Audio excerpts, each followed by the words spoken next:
They are courageous, compassionate, brave, determined, and most importantly, they take action. These are individuals we live with, organizations we belong to that are driving positive change, solving society's problems, and dedicated to service. They are the change drivers. So are you a change driver? Connect with us and let your story be heard. Tune in to Change Drivers, where you will meet these phenomenal, ordinary people doing extraordinary things in our communities.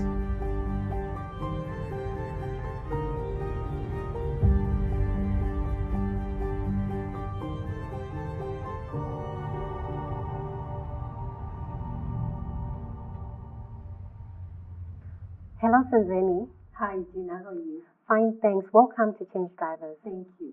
You are here because you are doing phenomenal work within the community, and we wanted to get you here so that we could tell your story and to also motivate other people to want to make a difference and to take action.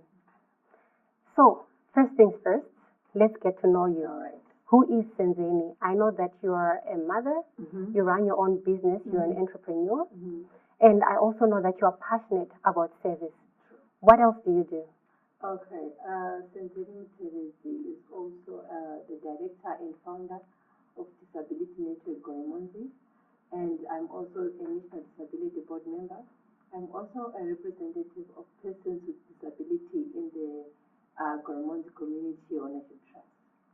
That is a lot of accomplishments, but I know that, the journey is not always rosy to get to where you are. A lot of people, when they look at what you have, they might think that you've got a rosy journey, but I want you to share more on what it took you to get to where you are. Okay, it wasn't a rosy road, so to speak. I think it all started when I was involved in a car accident in 2003, and I got spinal cord injury, which left me wheelchair bound. So it meant a change of life. It meant changing everything. I was working as a secretarial, but then I had to change everything because now I was a different person, so to speak. How did it happen? Okay. I was in a public transport, and there was an accident. I think it was a car fault. I can't remember what really happened. But the next thing I remember, I was in an ambulance going to Parinetwa. And the next thing, the doctor is telling me that it's over. I cannot walk again. It wasn't good news. It wasn't something that you take in just like that. I think it took me about 2 years to get to terms with who I was then. So I owe it to a friend of mine, Benyuda Marume. People know her as Tamara. Unfortunately, she's late. From Studio 263, she was also disabled. She's the one who motivated me to be who I am today. Do a lot of people, I know now you interact with a lot of people who have also been through such incidences. Is it easy to get to that point where you actually accept? It's not, but at least for me it is, because when you get it from someone who's in the same situation, it becomes easier. Because I remember when I was in hospital, my physiotherapist, my social worker telling me it's going to be fine, it's going to be okay. And I'm looking at her, I'm saying, it's okay because you're on your feet. So when I got it from Benyuda, she was also in a wheelchair. Then whatever that she was telling me, I could understand because she was in the same situation. So I feel like if I go out there and talk to people who are having the same situation that I was then, it changes also their lives like it did mine. I think I get what you're saying, because basically what you're saying is sometimes when you get encouragement from a person who is not in the situation or who has not experienced the challenges that you're experiencing, you may feel that, their advice is not coming from the right place because they don't know where you are. So that means that, the work you're doing is actually very significant to our community, and it's something that we need to encourage more people to actually want to also make that particular difference, because without people like you, we have people who can walk that are counseling people who are now on wheelchair currently. So I think that is very, very good. And then I also want to find out, in terms of your key achievements, I know that you spoke about being on the National Disability Board. What other things have you managed to achieve? Well, being recognized myself, I think is an achievement on its own. Because at least right now I feel in my community, people are now recognizing me as a human being. Unlike before, they saw the wheelchair first before they saw the person sitting on a wheelchair. So right now, if I can say, they now recognize me for who I am, which is an achievement on its own. And also the fact that we now have a disability network, I think it's a big achievement, because now I'm able to touch lives on a broader perspective. The work that we do, we work with persons with disabilities, regardless of age, gender, and race. And mainly we are looking at people in rural areas, because I feel that a lot of work is being done in the urban areas, but in the rural areas, we're still lagging behind. We're still having, those discrimination, those name calling, where people are like, what's that, when they look at a person with disability. So I think there's work that needs to be done yet, but I think we are going there. We are getting there somehow. Okay, so what type of support did you get on this journey for it to be worthwhile? Because I know that you've got your family. What type of support in terms of your well-being did you get? I think the first support that I get was moral support, mainly from my family, my mother, my son, my sister, and my brother. I think they supported me all the way until now. So I think they understood where I was coming from and where I wanted to go, which was good, because then I didn't face any rejection from them. I also got support from my traditional leaders, mainly our chief, our councillor. They helped a lot in getting where we are today. For example, my chief, Chief Chikaka, he gave us a land to use for self-sustaining projects, 1 hectare in our area, which I feel is going to go a long way in changing lives as far as persons with disabilities are concerned. I'm very happy to hear about the support that you got from the chiefs, the 1 hectare. That is very good to get support from the institutions, because I know a lot of people complain about getting support from institutions. So it is when you hear stories like this that some of those misconceptions can be cleared. So let's talk about terminology for a second, because I know that a lot of people do not know what to say. Sometimes people say people with disabilities. Sometimes we say people living with disabilities. Sometimes we use the Shona word, chirema. Is that appropriate? You see, I think a lot of things start from that, from naming, from terminology, because it's either you know what to say or you don't. And sometimes people just feel, I don't know what to say, so I'm just going to keep quiet. I'm not going to talk to her because I'm afraid I might say the wrong thing. So it's important for people to understand the right terms to address a person with disability. So it's okay to say a person with disability, because then you are addressing the person first, and then the disability part is a description, you see.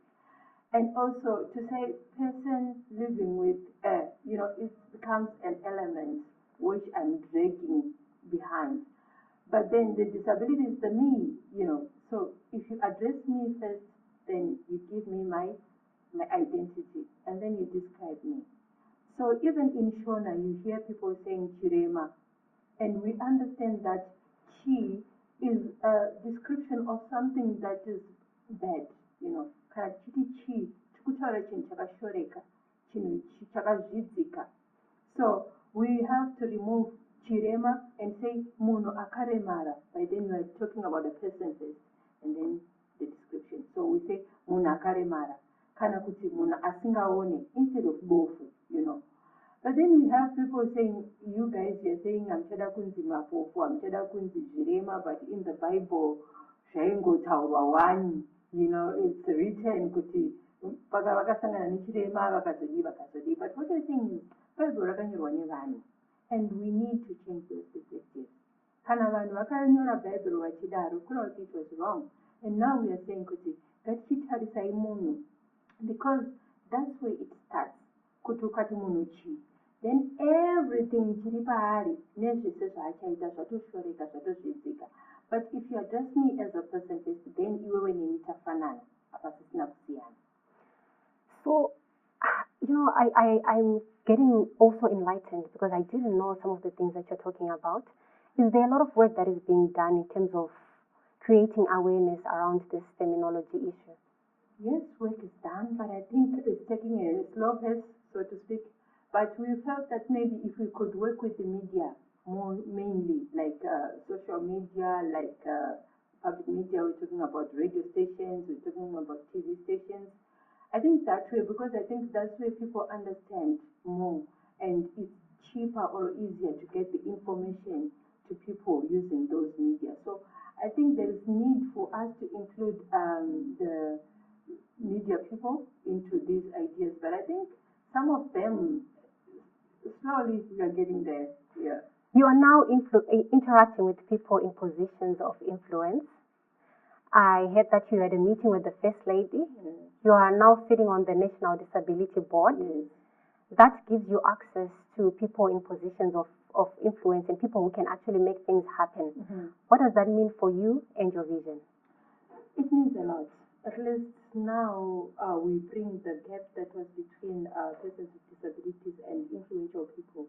So I think that gap is being broken, and I think a lot of change is going to come out of that. And the meeting that we had with the First Lady, it was something that we hadn't planned. She is the one who called for us.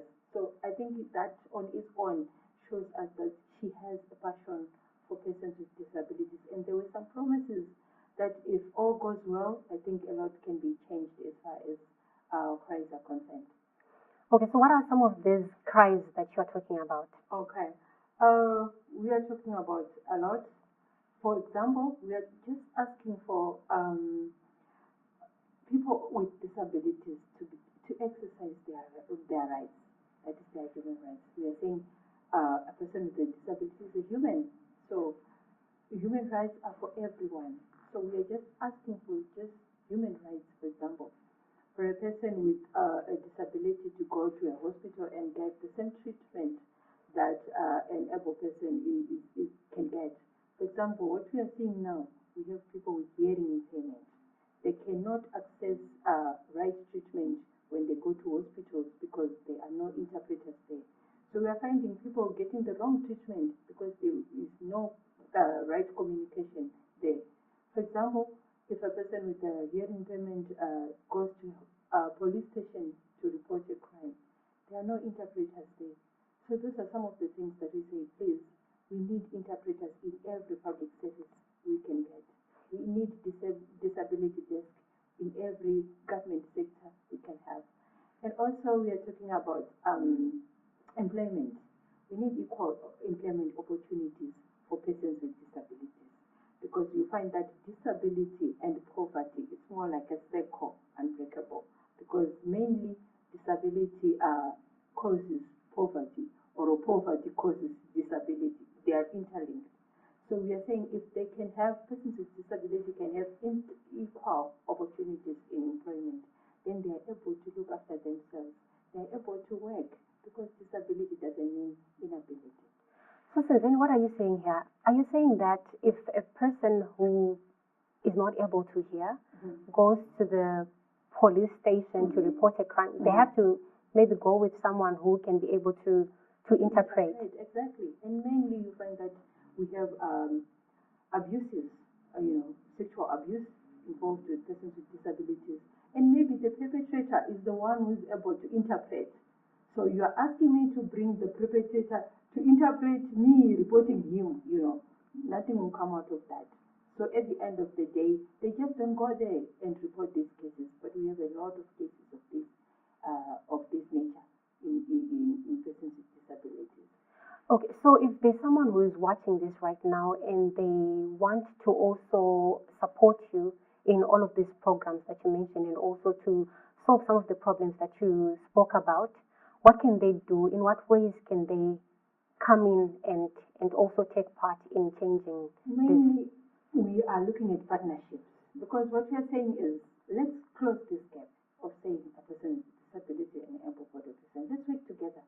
I feel that there's a very slight, difference, or let me say gap between a person with a disability and an able-bodied person because you might be saying today these issues are theirs, but you don't know you tomorrow. Like I said, I was involved in an accident. You might be walking tomorrow morning and you wake up, you're disabled. There are sicknesses. We're talking about HIV and AIDS, we're talking about sugar, diabetes, which are causing disabilities. So you can't say, I'm not involved with disability issues because I am not disabled. Let's just work together because you don't know your future. Let's just come on board, tell us, work together and say, I can help on this angle, I can help with this angle, because a lot needs to be done. We are also talking about resources. We need resources to do some of the programs that we have. We need to do a lot of awareness campaigns because, especially in the rural areas, a lot needs to be done. We need to motivate the disabled themselves. We need to change our community's perspectives as far as persons with disabilities are concerned. We need to work with the traditional leaders, the stakeholders that we have in the rural areas, so that they look at persons with disabilities with the same view that they do with the able-bodied. Okay, I hear you because I also feel that if we can get each and every person to do something about it, because you might be thinking this is not my issue, and the next thing you birth a child who is living like that, and that's when a lot of people start running around to look for the information. But if each and every person, tries to get involved in helping, when you get to that point, you will be able to at least know how to also provide that support, which is. We did that with HIV and AIDS, and now I think we are getting somewhere. I feel we can do that as well with disability. Yes, I totally believe you. So what is your message to that person who is also in the same situation, who is a person with disability, and they might not be as empowered as you? What is your message to that particular person? I can say it's not an easy road because it's going up the hill all the time. But there's a lighter channel at the end of it. And also that we as persons with disabilities, we have a role to play as well in everything that we are talking about. If we just say, I am disabled and I'm just going to cry myself and I'm just going to live this down life, it can be like that and life will end. But if you say, I'm a life changer, I'm going to do something about my life, and I'm going to do something about someone's life as well, then it gives room to change. I feel that persons with disabilities have to come out, to say out, organize themselves. It becomes easier for the government to help. It becomes easier for the corporate world to help. It becomes easier to identify the problems and how to work out the problems.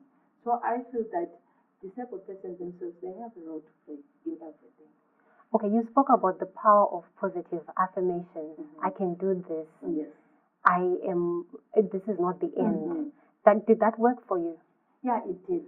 Like I said, after I met my motivator, I also looked at myself. I also did my conversation with myself to say, what do I want? Is this the end? I have a son. By then he was 3. I was looking at my son and saying, okay, what then for my son? All those things. What about my ambitions, the ones that I had? And all of a sudden, I just felt like I need to do something about this. Okay, I cannot walk. So what? I can use a wheelchair. And a wheelchair can get me from point A to point B, which is all I need. It really helped because I felt that my brain was still the same, and my powerful weapon that I use is my mouth, which I still can use. So I told myself, no, I can do it, and here I am. You know what? I am thinking, as I hear your story, I'm thinking that the challenges that you went through, yes, it might be an inability to work for you, but I know that there are a lot of people within the community that may be going through different challenges. You know, what words do you have for that particular person or the community in general in terms of the experience that you've had and some of the key lessons that you learned on your journey? I can say that we all have challenges. It's just the difference that we face them at different times and different types of challenges. It can be disability, it can be divorce, it can be sickness. There can be different types of challenges. But what I can say is there's a time for everything.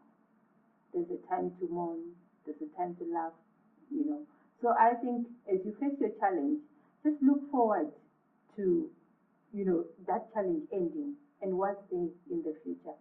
Like what we say, kuti munhu kana ari panguva yekutambura kureva kuti mafaro ake akusvika. So let's look forward to what we can have after those challenges. And for me, I can say God played an important role in my life. I wasn't a Christian before. Let me just point that out. But I met God just when I was in hospital, just when I was told about my injury. So he became my pillow whenever I wanted to cry on. So he became my strength. I think a lot of me came from me, you know, relying more on God. Getting back to your accident, I want to find out, was there a point where you felt like giving up? Yeah. Actually, I felt like committing suicide at one point because it was too much. I think it was too much pain, and the very fact that I couldn't walk again, I just felt like there was no reason for me to live. So I just felt for me to just end this all, because when I had the accident, somebody died, you know, at the very point. So I just felt like good for him because he didn't feel the pain and he didn't have to change his life, you know. So I just felt, let me just do the same and then I will die and then I'll forget everything and then it will be over with me. Okay. Mainly I think the fear came from my life. Like how was I going to live? For example, I was working for myself and I was an independent person. So I just felt like now I'm going to be dependent on other people for them to push me around, for them to feed me or clothe me. I didn't know I could do this, you know, after my injury. So I just felt like I can't live, you know, depending on someone. And at the same time, I think I was afraid of the community. I think there's a lot of stigma and discrimination associated with the disability. Sometimes they even link it to witchcraft, you know, and they talk behind you, you know, they look at you and the expression itself can tell you that something is wrong here. So mainly I was also afraid of the community, how they were going to accept me, how I was going to live again in the same community that I was living before. And then when you look back at that fear right now, what are your thoughts? When you think about, you know, those kind of fears and those thoughts, were some of them true? Like some of the issues that you were concerned about, like the support of having to maybe be dressed by another person, etc. Did some of them have some ground, and which ones of them were insignificant when you compare now to then? Well, the one about taking care of myself, you know, dressing myself and everything, after rehabilitation, everything went back into position. I could be able to bath myself, clean myself, even do my house chores. Now I'm living alone. I can cook, I can wash myself, I can do my own washing, I can do my ironing, I can do almost everything. The only thing that I cannot do is just, you know, getting something from the high level, like from higher shows or higher places, but everything on the ground I can do. And also the community now. I think my fears were met because after I went home, it was very difficult. People would come home to look at me, just to look at me to say, is it true? And is she now on a wheelchair? And at some point I could hide, in my room and say I'm not around. When people come, just tell them I'm not around. I had to break the barrier, like going out to the shops, even walking around, even going to church. It was difficult. But I had to pull through somewhere. And I told myself, no, if they can look at me, I will also look at them. And that did it. Now I can travel, I travel to Zambia, I travel to South Africa using the public buses. And even in my community, it's even easier to travel now using public transport, for example, Makombi. It was difficult before because Makombi, you need your seat, we need to place the wheelchair somewhere. It's hectic for them. But I think I worked with them nicely, and now I'm their favorite customer. Even if they see me around, they can just stop and carry me around. I think it's something that I think it's an accomplishment for itself, that I can now walk around, I can go and do everything. Unfortunately, in my area, the environment is not user-friendly like any other place as far as wheelchairs are concerned. There are some places where I will need help, where I'm not supposed to ask for help. For example, if I need to access a building which has steps, then I need help. But, we'll be asking for them to just have some ramps so that I can go along and do my business as usual without asking for help from someone. Okay, so that means that we also need to do a lot of work with regards to awareness in terms of creating accessible places, so that we make our offices, our businesses accessible to each and every person, whether wheelchair bound or a person who can actually walk. Exactly. And what's your take on the term that I just used, wheelchair bound? I hope I didn't say something wrong there. It's okay, but I feel I'm comfortable with a wheelchair user because I use my wheelchair to get from point A to point B. So I'm a wheelchair user. I'm not wheelchair bound because I can do without the switch. I can sit on your seat, then what now? So I'll prefer wheelchair user because I use this wheelchair for transportation. Exactly. Like you use your car to get here. It was a transportation. I can't say you are car born. I get it. You just use your car to get here. Well, I'm really learning a lot from this conversation. My next question to you is this: with regards to the community in general, you spoke about the fact that some people do not understand.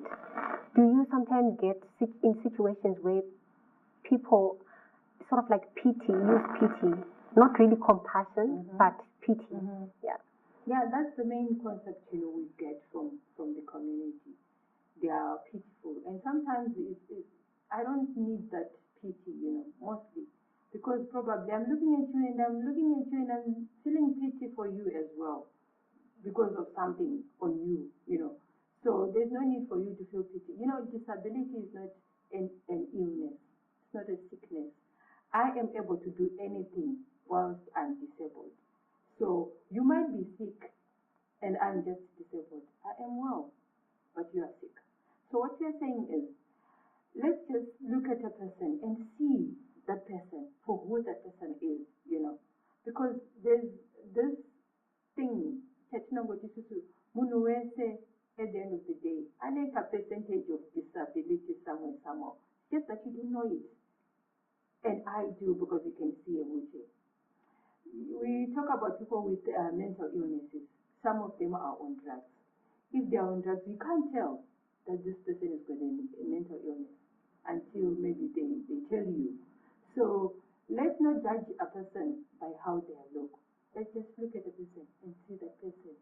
And also, the main problem with our community is that tinongoti munhu wese akaremara akaroiwa, you get the idea, or vabereki vake vane zvavakaita kuti zvizouya pamwana wako kuti like kudhara kana kuti nanhasi kumamisha uko mwana akatokumbira kapu yemvura ari mualbino zvinotonzi kapu iyoyo ngairaswe.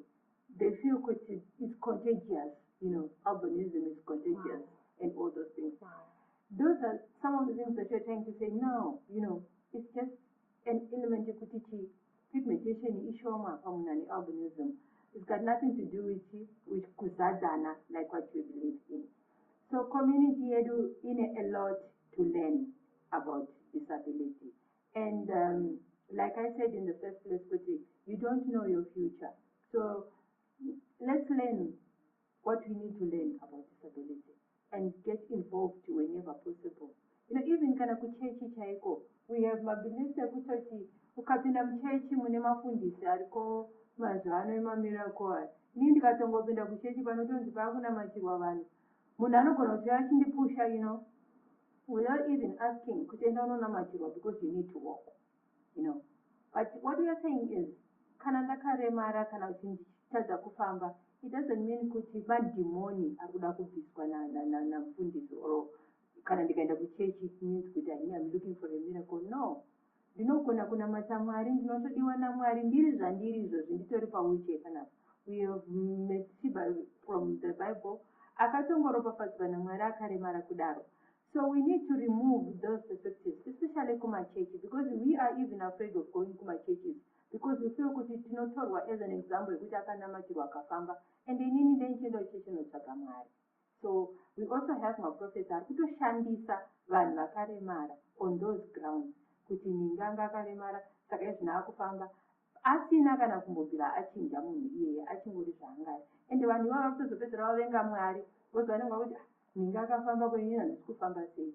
So ngatimbozirai kuti Mwari vanoda munhu sezvaari ende hazvisi zvedu kuti titi munana achifamba ndezvaMwari. Inini I can love God, God loves me, nditori zvandiri izvozvo. So are there people who were actually disabled at some point and then went to church and had a miracle of that nature? I've been disabled for the past 15 years and I've never seen one. Not that akuna, I don't know, but for me, I've never seen one.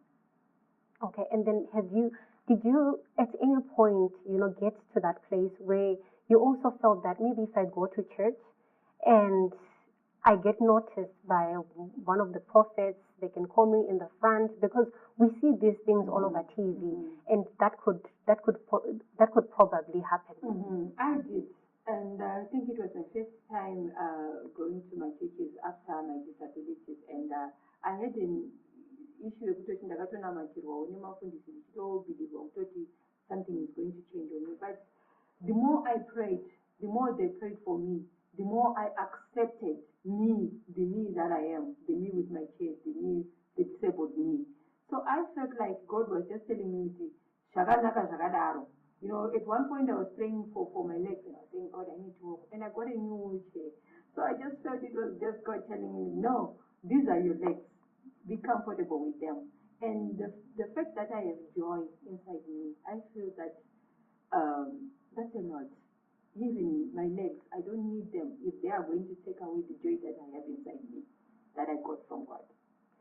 And so when you look at what you have achieved, do you think that maybe there was a purpose for this?